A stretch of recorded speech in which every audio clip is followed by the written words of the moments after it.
Yang dibutuhkan orang haus adalah minuman. Yang dibutuhkan oleh orang lapar adalah makanan. Dan yang dibutuhkan oleh orang sakit tentunya kesembuhan. Namun ada satu sikap yang berbeda yang ditunjukkan oleh seorang kusta yang disembuhkan oleh Tuhan Yesus.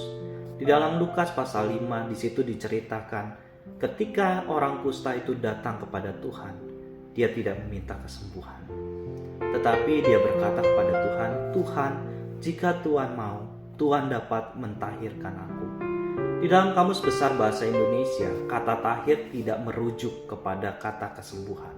Tetapi kata tahir adalah satu kata yang mengartikan tentang sebuah kesucian, kemurnian, dan kebersihan. Teman-teman, kita tahu bahwa hidup sebagai seorang kusta pada saat itu tidaklah gampang. Mereka harus dikucilkan, mereka harus dijauhkan, dan bahkan ketika mereka akan bertemu dengan seorang, mereka harus berkata, "Najis, najis, najis," agar orang yang tidak sakit tersebut menjauh dari mereka. Terkadang kita sering kali memaksa Tuhan untuk menjawab doa-doa kita, bahkan untuk doa yang sebenarnya bukan menjadi satu kebutuhan kita, tetapi yang menjadi keinginan kita. Sikap berbeda yang ditunjukkan oleh orang kusta ini.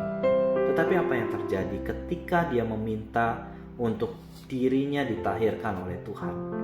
Di kitab yang lain, di ayat yang lain dikatakan, ketika Tuhan mendengar perkataan itu, maka tergeraklah hatinya oleh belas kasihan.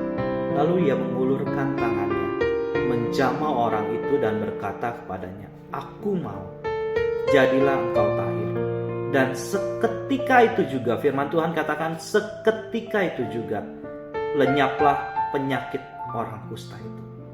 Saudara, teman-teman, Tuhan tahu yang terbaik buat kita. So, untuk kita, jangan pernah memaksa Tuhan di dalam doa-doa kita. Karena Tuhan tahu apa yang terbaik buatku dan buatmu. Tuhan memberkati.